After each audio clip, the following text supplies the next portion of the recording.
Welcome to CEO Money. I'm Michael Yorba. Thanks for joining with us. All right, I've got Beau Henderson, CEO of RichLife Advisors, on the show with us today. Beau, how have you been? Good, Michael. How's it going? I'm excited to be here. I'm glad you're here.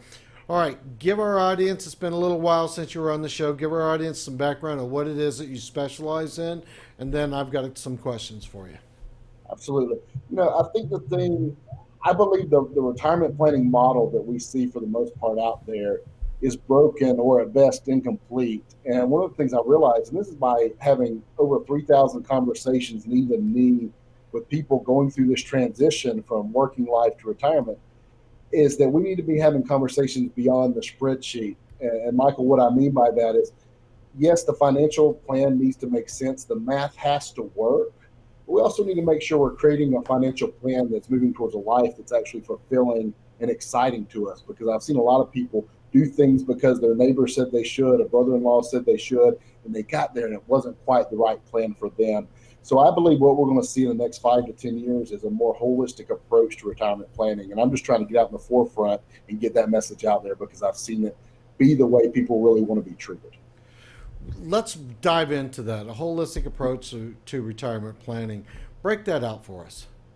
Yeah, I think that there's been so much emphasis and focus, and I go back 17 years when I started in this industry, on the math and the spreadsheet. And I think the important thing to say is that it's a crucial component. The money has to work. You've got to figure out a plan to have more income coming in, the expenses going out, if the plan's going to be successful. But I also notice a disconnect because I have example after example after example of the first story that made me really passionate about thinking through these things a little differently was my story of the miserable multimillionaire.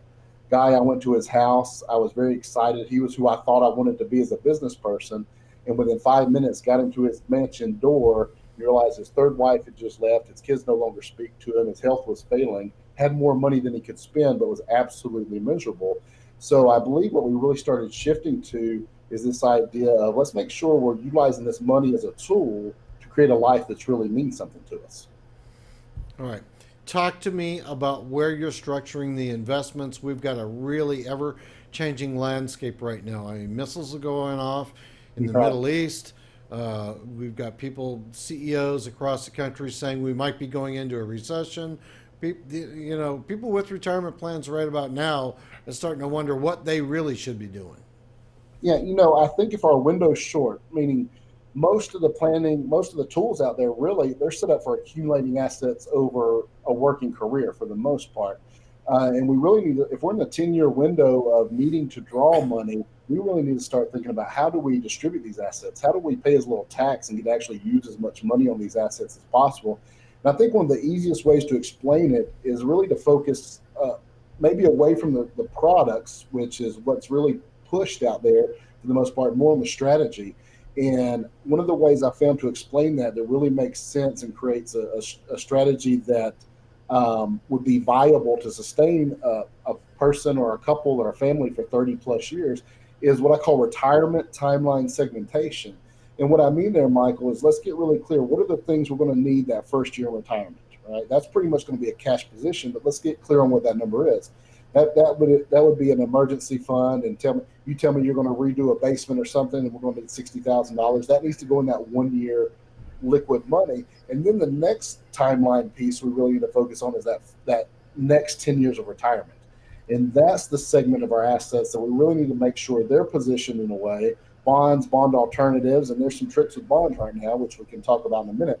But we need to make sure that they're positioned in a way that there's some certainty that we can count on that money, because we need to count on that paycheck that first 10 years of retirement. And then whatever's left, we can get long-term market averages and try to hedge inflation with some more aggressive typical market growth, more like you would see in an accumulation phase. So I think sometimes when we put a structure to it, think of it as buckets of money or timeline segmentation, the way I describe it, people start seeing it as, okay, I can see now all these puzzle pieces I've accumulated being put into a strategy that actually makes sense to me. And I'll tell you one thing, 3,000 conversations, and I've had it's layers on one hand of people that could tell me they have a strategy they understand and they're confident in. So if you can just make that your goal, you're ahead of almost all your peers. What investment vehicles are you finding value in these days for the retirement people that you work with? We're still doing a lot of dividend companies to help offset some of the volatility as far as market volatility we believe that's coming sooner than later. And we talked about the economic environment. You start hearing these things; they're very scary. You even see some minor panic. The inverted yield curve. You start hearing a lot of that. And then I find the same thing. A lot of people don't really know what that means. So let's explain that. Let's see why that might be a warning sign that we should work on that. The tariffs, all those things. I think we're at a tipping point that just one piece of news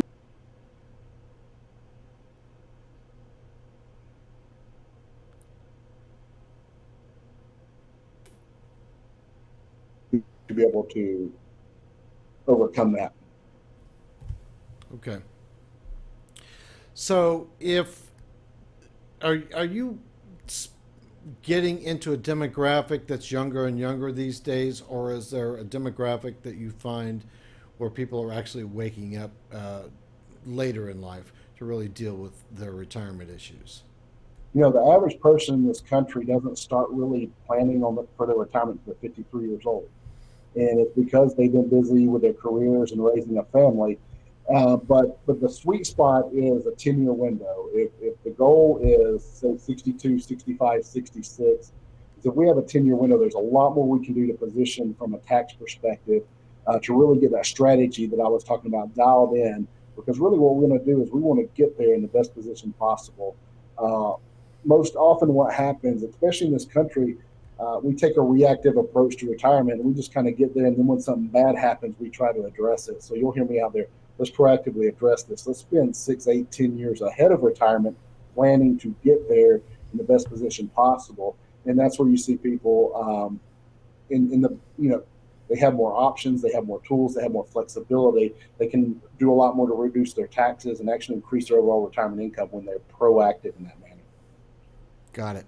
Any words of wisdom and imparting before we end today's program you want to put out to the audience?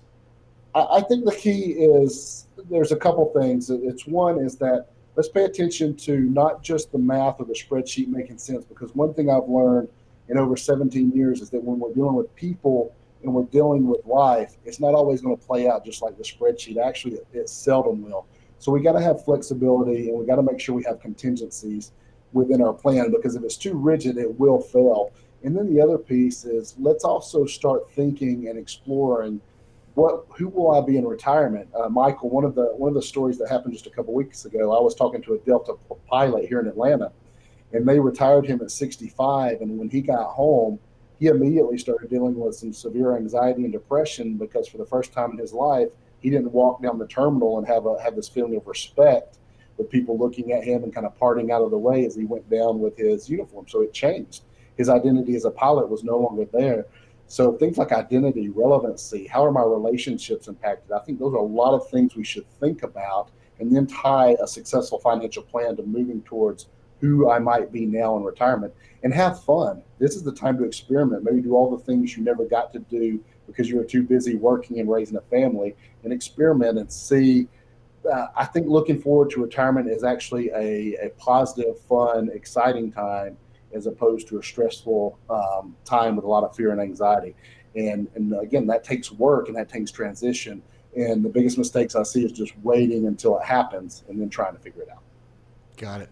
All right, Beau, thanks for being a guest on today's show. Thanks so much, Michael. You're welcome. All right, you've been watching CEO Money with Michael Yorba. Thanks for joining with us. Like us on Facebook, follow us on Twitter, and subscribe to our YouTube channel.